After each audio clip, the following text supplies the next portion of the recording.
Olá, seja muito bem-vindo ao Direto ao Ponto, esse programa de entrevistas que vem te trazer tudo sobre personalidades. E hoje, gente, hoje nós temos uma personalidade que toca fundo aqui nesse coração, porque ela fala de educação. E quando se fala de educação, irmão, aí toca fundo. Eu vou te dar um pouquinho aqui da nossa entrevistada de hoje. Bom, ela é formada em letras, português e espanhol desde 2004. Morou no Rio de Janeiro em 2005 e também agora mudou-se para o Espírito Santo, principalmente indo para a cidade de Venda Nova do Imigrante, grande população de Venda Nova e que tem muito para falar para nós hoje. Trabalhou nas redes municipal e estadual de ensino como professora de português, portanto vou ter que me puxar no português aqui, hein?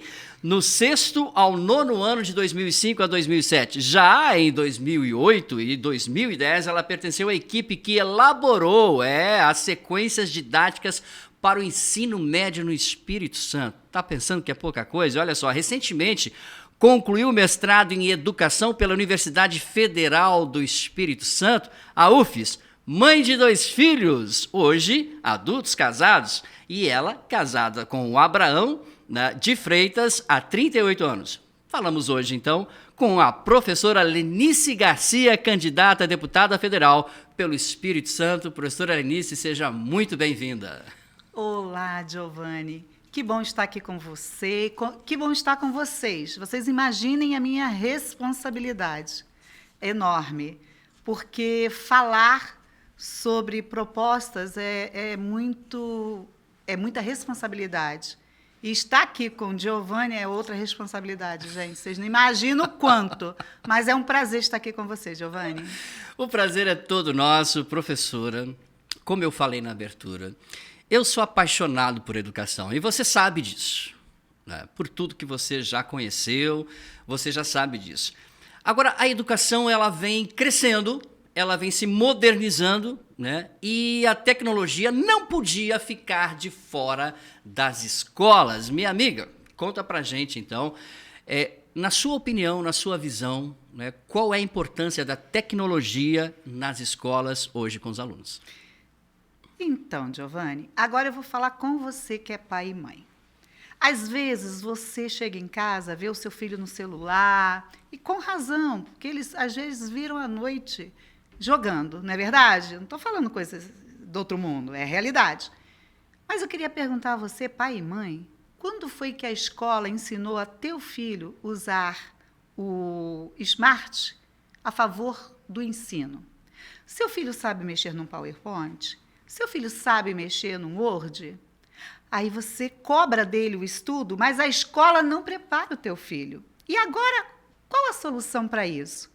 E aí, Giovanni, a gente entra na área tecnológica.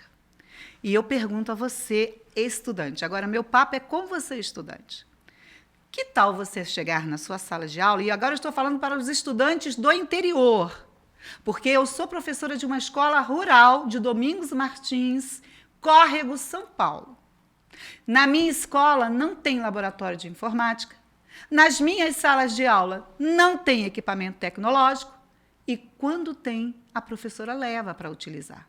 Nós temos um data show, Giovanni, que é para 4 professores que trabalham pela manhã. E aí, estudante, você se sente atendido na sua escola municipal do interior? Você tem essa bagagem de estudo para você saber fazer um PowerPoint, organizar um Word, escrever um texto, ou até ver uma sequência de ideias no data show pela internet? Então, a tecnologia ela faz parte, sim, da nossa vida. E você, estudante, tem direito a esse conhecimento. Porque os estudantes do interior, Giovanni, quando eles saem da escola municipal, eles vão para a escola estadual fazer o ensino médio. Eu sou professora do Estado. E quando eu recebo os estudantes e a gente propõe um trabalho, eles não sabem como fazer. Aí eu faço o quê? Paro tudo e volto no primordial, para então resgatar esse conhecimento dos estudantes. Então, é necessário, na educação básica, fundamental 1, nas salas de aula, ter recurso para o professor. Por que também, Giovanni? Eu gasto, às vezes, 6, 7 minutos para montar o data show, para ligar o meu notebook para começar a dar a aula. E aí a gente já perde 5, 10 minutos da aula só montando equipamento. E aí, professor, agora eu volto para você. O que você acha de chegar na sua sala de aula, já ter tudo organizado, a caixinha de som, o notebook, o data show ligado, e você dar a sua aula? Uma aula de qualidade, uma aula pensando na libertação do seu estudante, porque você sabe, professor, que o ensino liberta a pessoa. Então, essa é a nossa ideia de tecnologia para as escolas municipais do interior. Show de bola, estamos falando com ela, a professora Lenice. Olha só, nós tivemos um período muito complexo, muito complicado. Eu sei que às vezes a gente parece até redundante, a imprensa, mas esse período de pandemia foi um período em que a gente precisou aprender. Os pais precisaram aprender, os alunos precisaram aprender, e a classe dos professores. Esse déficit de aprendizagem escolar pós-pandemia, como é que você tem lidado com isso, professora? Como é que, aqui para as pessoas que estão conosco hoje, que estão nos vendo hoje, como lidar com esse déficit todo e como ele entrou na sala de aula? Agora eu quero falar uma coisa muito séria, e eu quero chamar a tua atenção. Sabe por quê? Na época de pandemia, eu era professora em 3 escolas. Escola estadual, escola municipal e uma escola privada. Até hoje, eu sou professora de espanhol na escola privada. Eu quero dizer para você que a escola privada não parou um dia. Eu tive que aprender a lidar com o OBS. Eu tive que aprender a lidar com o Zoom, porque os meus alunos, semanalmente, tinham aulas comigo, agendadas no horário da escola, e eu dava aula. Para o pessoal que não entendeu, OBS e Zoom, gente, são streaming, plataformas, né? Plataformas de vídeo que o professor acabou se tornando professor digital na marra, né? Você já tinha tido essa experiência, não? Não, Giovani. Que desafio! Olha, eu vou ser sincera para você, Giovani. No primeiro mês de pandemia, em abril, eu me lembro disso, eu cheguei, a diretora, não, a pedagógica me chamou, né? O pedagógico me chamou e falou, professora, nós vamos ter que transmitir aula. Eu falei, estou fora. Eita. Entendo, porque eu sou professora de olhar na cara do meu estudante, de ver as sensibilidades, as sensações, de entender quando ele chega pronto para aprender e quando eu preciso fazer um outro trabalho para resgatar o aprendizado. E agora ter que mexer com essas tecnologias, eu falei, não tenho tempo, não dá, não sei. Aí a minha pedagoga ouviu toda a reclamação, não me respondeu, porque eu disse para ela que eu ia pedir minhas contas na escola particular. Aí você vai falar, ué, e a escola municipal e pública? Depois eu chego lá. E aí a minha pedagoga me deu um tempo, eu pensei, e ela me ajudou. Tá? A minha pedagoga é a Sílvia, da Fundação Deolindo Peri.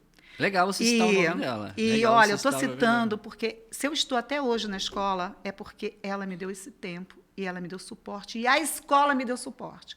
Eu tive acompanhamento de um técnico de informática para ajudar a montar as aulas, para estar comigo no Meet, para estar comigo no OBS e para me auxiliar.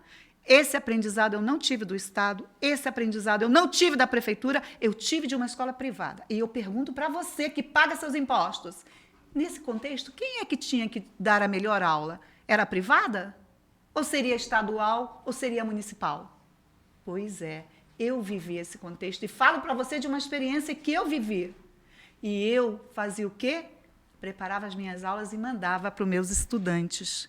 E os meus estudantes tinham as minhas videoaulas que eu preparava, na escola estadual e na escola pública. Como é que eles responderam para a senhora depois de começar a receber, assim, nessa nova? Como é que foi essa resposta? Eles disseram assim, professora, a gente entendeu muito mais o conteúdo com você falando do que simplesmente mandando aquelas coisas do Estado preparada. que maravilha. Então foi um desafio, Giovani, mas eu sobrevivi graças a Deus, porque Deus renova a nossa força todos os dias. E Ele não deixou eu desistir de você, estudante, porque você sabe, estudante, que eu estou aqui por você. Por você, estudante. Eu acredito em você. Já voltou para o presencial? Aí, em 2021, voltamos para o presencial. E aí, naquela pergunta que você me fez, o que nós fizemos para resgatar os 2 anos parados? Gente, nós montamos, o Estado também montou isso, ele montou um currículo para a gente trabalhar paralelo. Eu trazia um conteúdo para a sala, observava se os meninos não sabem desse conteúdo, e aí, em cima desse não saber, eu retomava aquilo que eles não tinham aprendido. E a gente fez uma concomitância em 2021. Que desafio. muito grande. Mas eu garanto para vocês que a gente está, aos pouquinhos, recuperando aquilo que deixou de ser aprendido nesse período que eles ficaram afastados da escola. Tem uma ideia de quanto tempo vai levar essa recuperação? Giovanni, vai precisar muito do comprometimento dos professores. Porque o professor que é comprometido, ele vai parar, sim, o conteúdo para retomar aquilo que não foi assimilado. E se o professor fizer isso, aí eu acho que uns 3 anos a gente consegue nivelar o que 2 anos ficou para trás. Gente, em conhecimento. Só neste ponto daria um podcast. É verdade. Só este ponto aí. Mas eu preciso continuar, gente, porque o tempo, ele é um senhor, às vezes, muito letal. Olha só, o impacto do transporte escolar para acessibilidade à educação. Eu entrei no seu site, né? professoralenicegarcia.com.br. Eu vi lá algumas coisas sobre os seus projetos, ok? Então, você tem aí essa luta, você que mora no interior e Venda Nova do imigrante, como é que você tem visto a questão do transporte escolar? E parece que andou acontecendo algumas coisas aí bem complicadas. Vou deixar você falar, professora. Giovanni, isso é muito sério. E agora eu falo para vocês uma questão simples.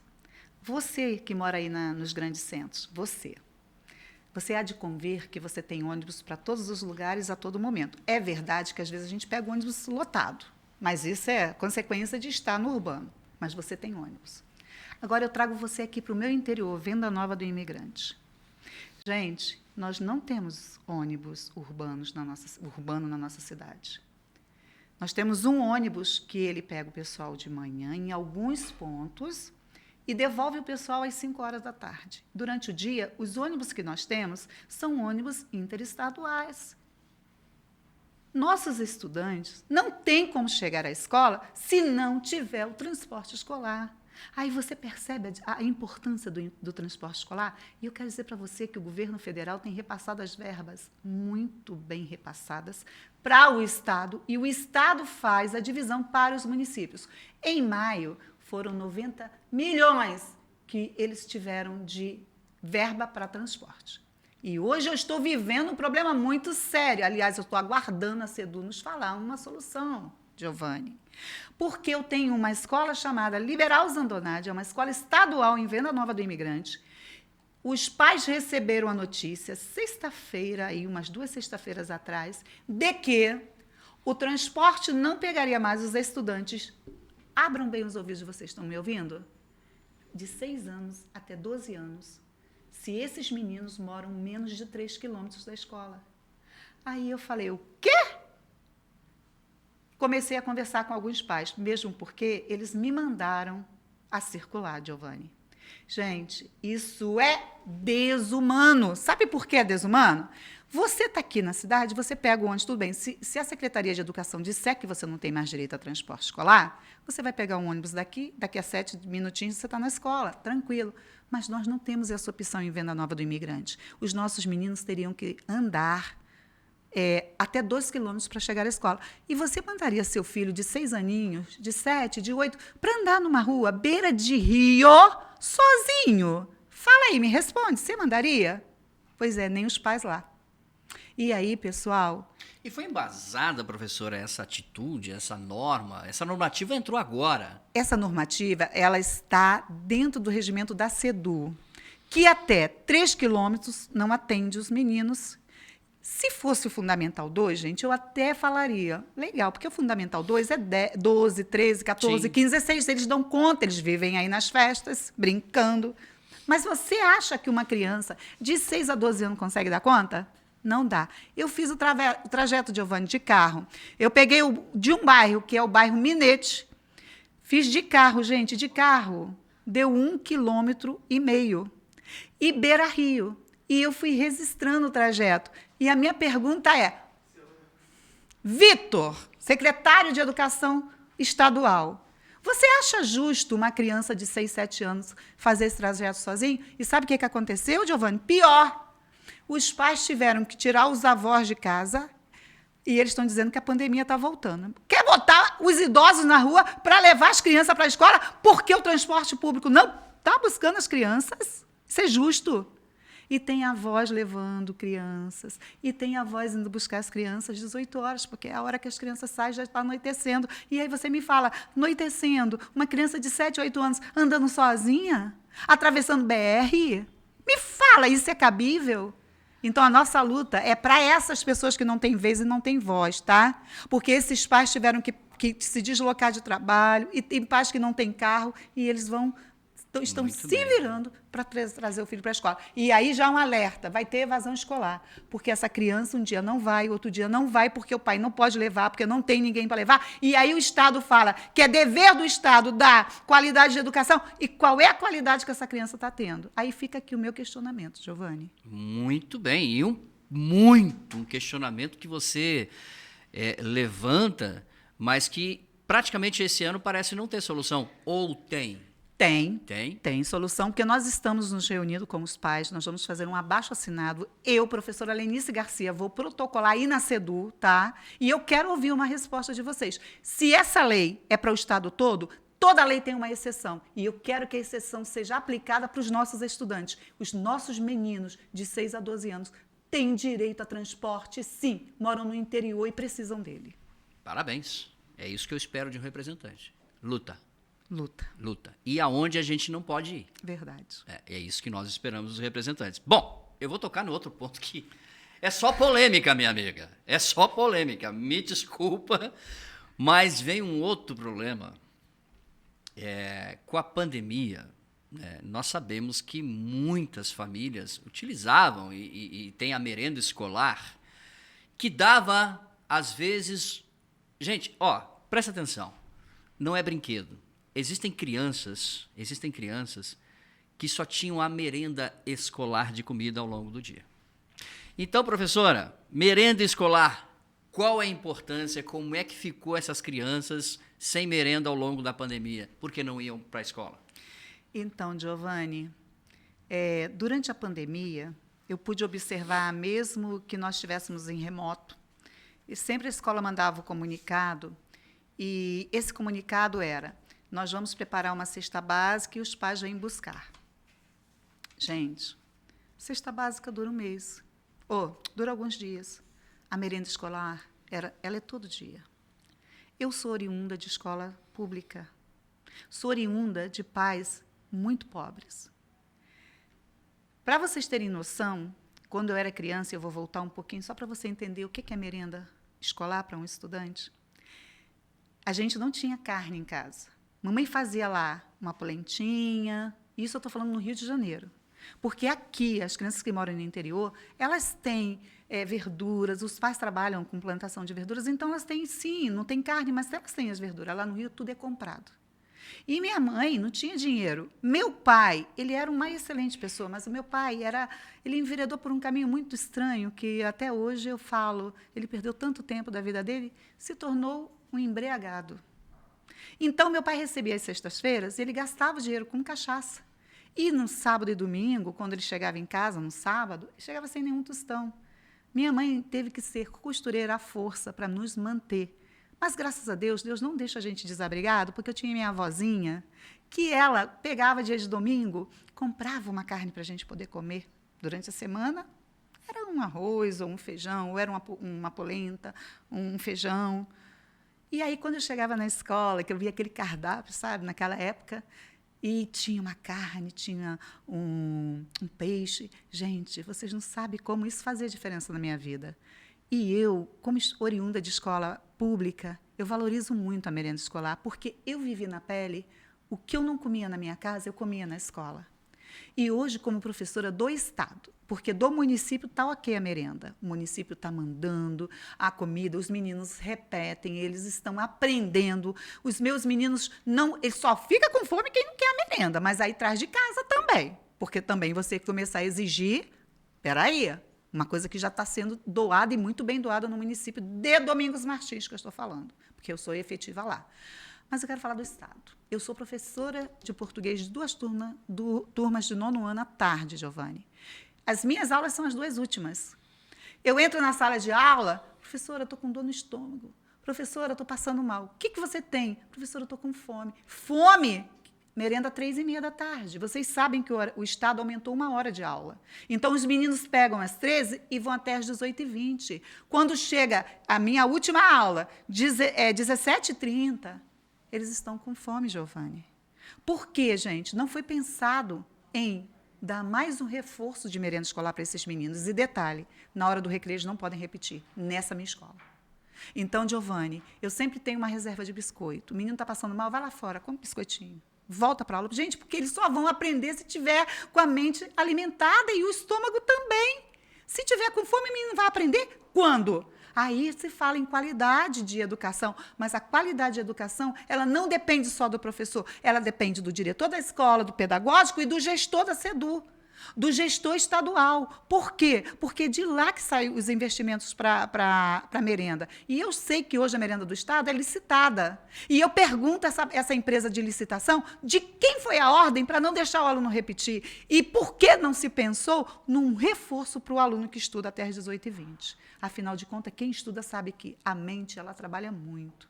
E o estômago com fome não se aprende.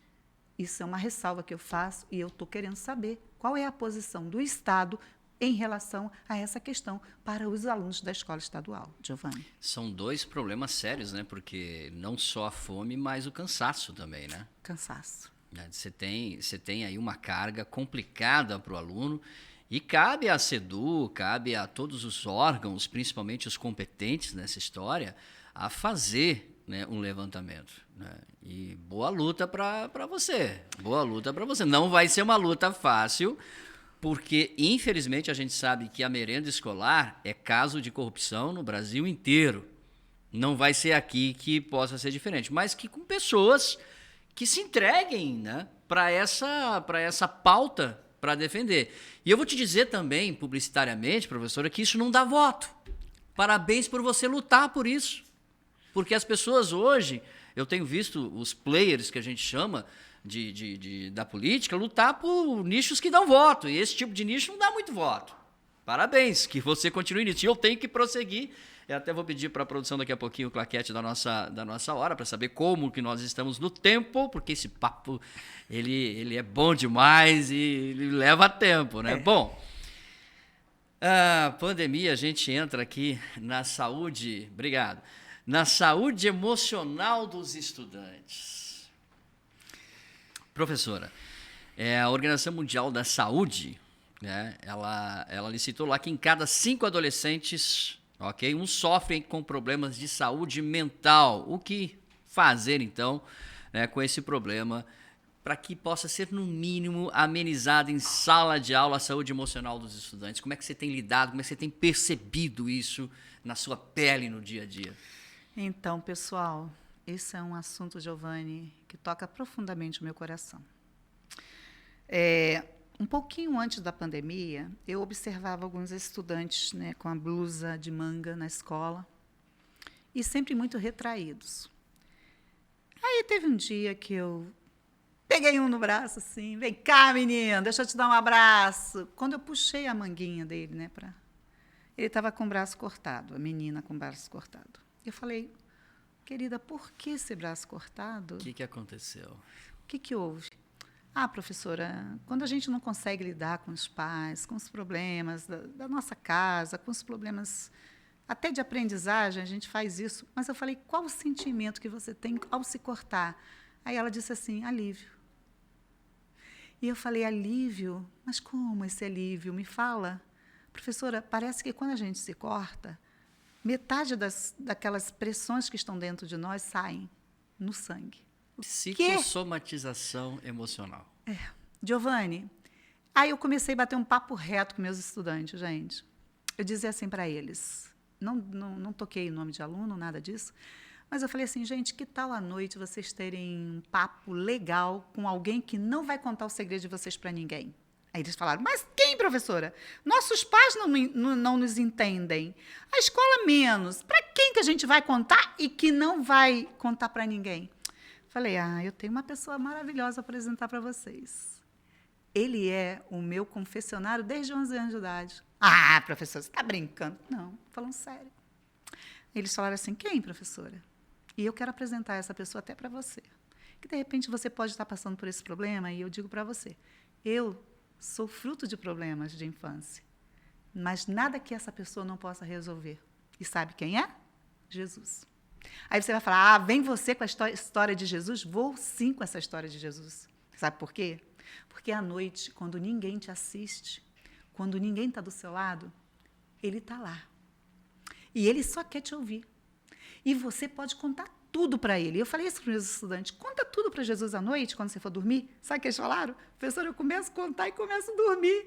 E não me corto mais. Eu falei, sério? Sério, de fato. Depois eu comecei a observar, estava curando o braço e eles não estavam se cortando. 3 meninas. Mas eu vou trazer agora para a pandemia. Hoje os meninos estão muito ansiosos. E lá na minha escola estadual e municipal eu vejo isso. Não vejo isso tanto na particular, gente, porque os meninos da particular já estão sendo atendidos por psicólogos. Mas eu vejo isso na educação pública. Então, os meninos estão toda hora no pedagógico, na coordenação, chorando, ansiosos, não sabendo como reagir com as emoções de tirar uma nota baixa na prova, de ser rejeitado por algum colega na sala de aula. Então, uma bandeira que a gente precisa levantar hoje e ser resolvida é termos psicólogos nas escolas estaduais e municipais. Eu já falei isso lá no meu município de Domingos Martins. Estou vendo um projeto nascendo aqui? Projeto nascendo aqui, cara, de verdade. Nós precisamos investir na formação de psicólogos e precisamos ter psicólogos e psicopedagogos.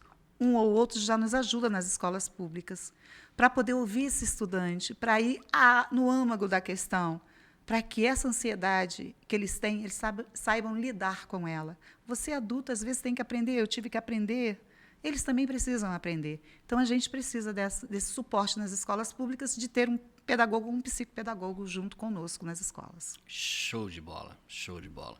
Bom, outro tema, não menos complexo e não menos pesado para lidar. O acesso ao ensino superior público, né, ele se tornou, eu posso usar a palavra elitizado.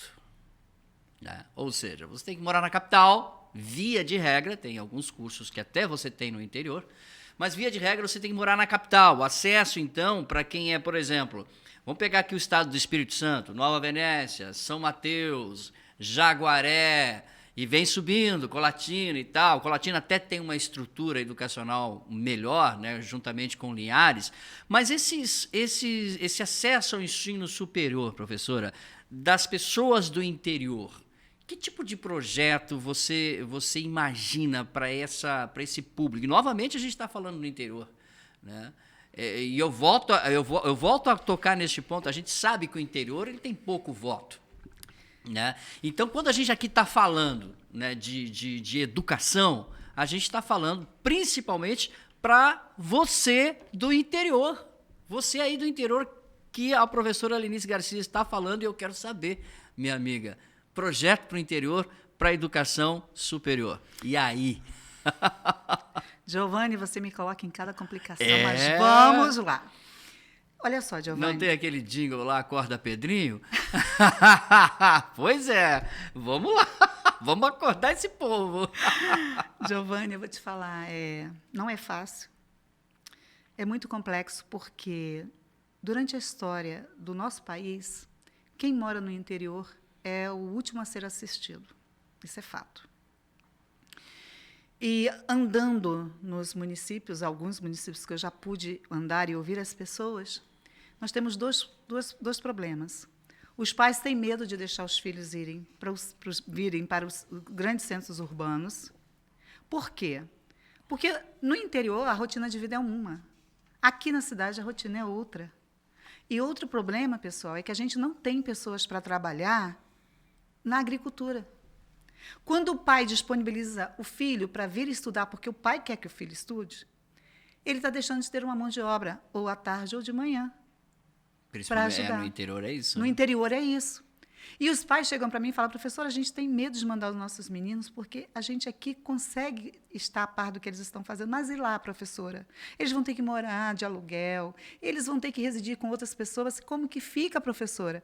E aí, pessoal, eu digo para vocês, eu entrei no Estatuto da UFES de 2005, sabe, Giovanni?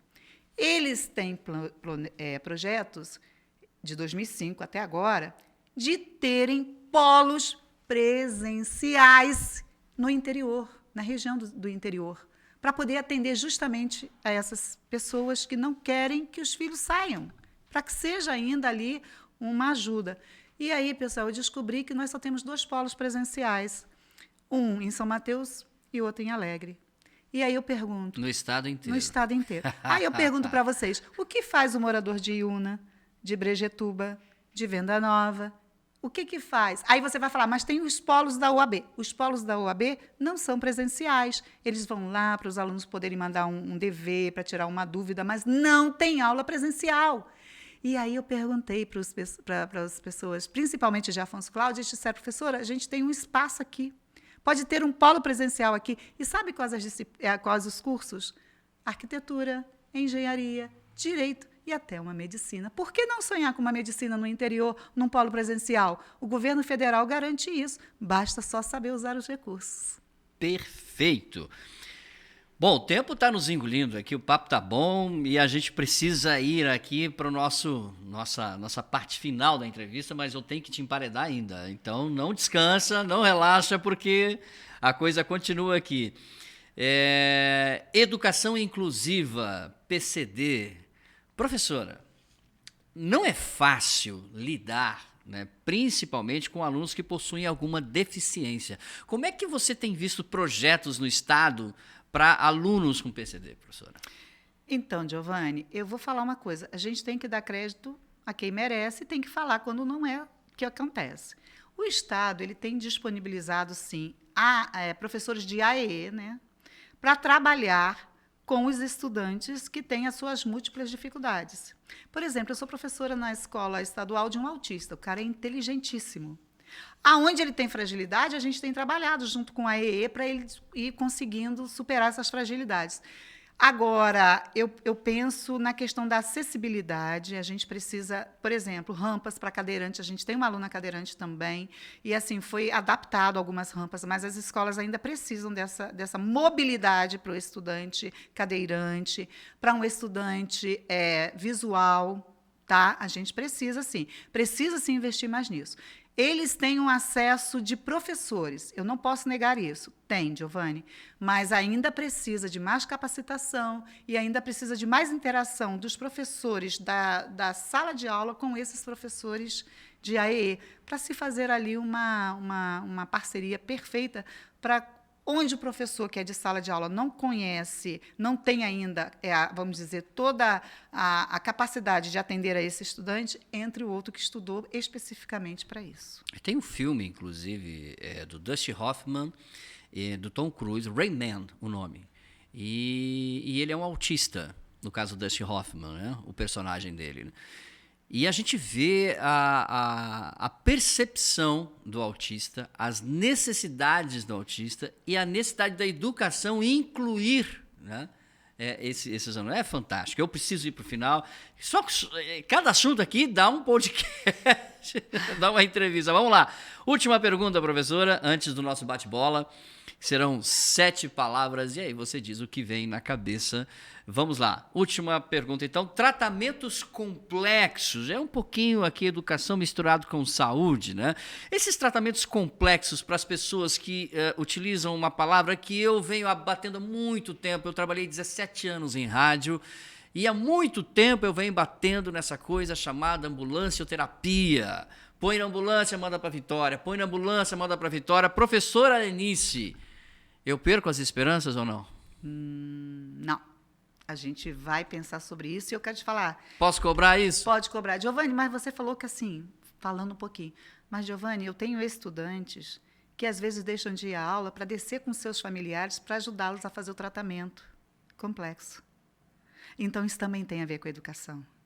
E quando eu falo para você de centros de tratamento complexo, eu estou falando de valorização do ser humano. Eu tenho ido a lugares onde as pessoas falam que saem meia-noite, por exemplo, Mantenópolis. Você sabe onde fica Mantenópolis? Aqui no Espírito Santo? Pois é, ela fica na divisa norte com Minas Gerais, e eu fui lá. Ouvi algumas pessoas. E sabe o que elas disseram para mim, professora? Nós temos que sair meia-noite daqui para chegar em Vitória pela manhã, fazer hemodiálise e voltar. Se nós voltássemos ainda, professora, direto, estava legal, mas tem que ir buscando pessoas para a gente chegar aqui de novo meia-noite. Isso é desumano. Você sabe o que é passar 4 horas numa máquina de hemodiálise? Antes de ser professora, eu fiz o secretariado em hemodiálise, no Hospital Adventista Silvestre, no Rio de Janeiro. Grande referência, hein? Grande referência. Verdade. Eu fiz o curso de secretária de hemodiálise. Para se ter um centro de tratamento complexo, você tem que ter o que nós chamamos no Rio de Janeiro de doutor branco. Sabe o que é o doutor branco? O CTI, um médico todo o tempo para atender a pessoa na máquina. Porque a pessoa na máquina pode ter uma parada cardíaca. Então, o que nós estamos pensando para você que mora no interior? Termos montagem de 3 centros de tratamentos: Linhares, Venda Nova do Imigrante e Anchieta. Que benção! E hoje, eu conversando com o pessoal lá no Shopping Vitória, aliás, no Shopping Vila Velha, eu passei lá, uma menina falou assim: professora, você está tendo uma ideia maravilhosa. Eu quero dizer para vocês que não é a ideia da professora. Esses projetos nasceram do coração de Deus para o meu coração. E ela disse para mim assim: professora, isso vai ajudar a gente aqui, porque a gente também não tem vaga aqui. Se o pessoal do interior for atendido lá, a gente vai ter mais vaga aqui nos grandes centros. Eu falei: uau, é isso mesmo, garota, você é inteligente, eu disse para ela. E é isso, gente. Vamos amenizar, vamos nos colocar no lugar do outro. Será que se você tivesse um pai e uma mãe, tivesse que sair meia-noite para fazer um tratamento aqui embaixo, em Vitória, você ficaria feliz e satisfeito? Então, coloque-se no lugar do outro e vamos tratar do outro, porque ele merece respeito. E sabe por que ele merece respeito? Porque ele é um cidadão e, de alguma forma, ele paga os impostos. E ele precisa ser bem atendido. Muito bem! Você viu como passou rápido? Demais, demais. Falamos com ela aqui, professora Lenice Garcia. E, professora, agora vamos para o bate-bola para a gente encerrar aqui. Eu vou falar aqui 7 palavras e você diz a primeira coisa de bate-pronto que vem na sua cabeça. Primeira palavra: um medo. O medo é não cumprir com aquilo que eu tenho expectativas. Muito bem. Minha maior alegria. Ver o sorriso da pessoa atendida pelos projetos que eu idealizar. Na ponta da língua. Minha maior tristeza. Ver políticos que só lembram do eleitor de 4 em 4 anos. Política. Tratar bem daquele que mantém a política, a população. Família. Base da sociedade, projeto de Deus. Chegou a sorrir, né? Quando eu falo família. Governo. Governo. O governo, quando ele governa dirigido por Deus, o povo se alegra. O meu desejo é que tenhamos um governo dirigido por Deus, que a pessoa seja temente a Deus, para que a nação se alegre. Muito bem. Bendita a nação, cujo Deus é o Senhor. É verdade. Concluindo, um sonho. Um sonho: estar no Congresso Nacional e aprovar essas pautas. Falamos com ela, a professora Lenice Garcia, muito bem-vinda. Esse é o programa que a gente criou especialmente para você. Está aqui direto ao ponto. E quem sabe você possa estar também aqui nessa mesa falando sobre seus projetos, a sua visão de mundo e, é claro, mandando aí o seu pensamento, o seu conteúdo para todas as pessoas. Um grande abraço, até o nosso próximo encontro. Obrigado, professora. Tchau, pessoal.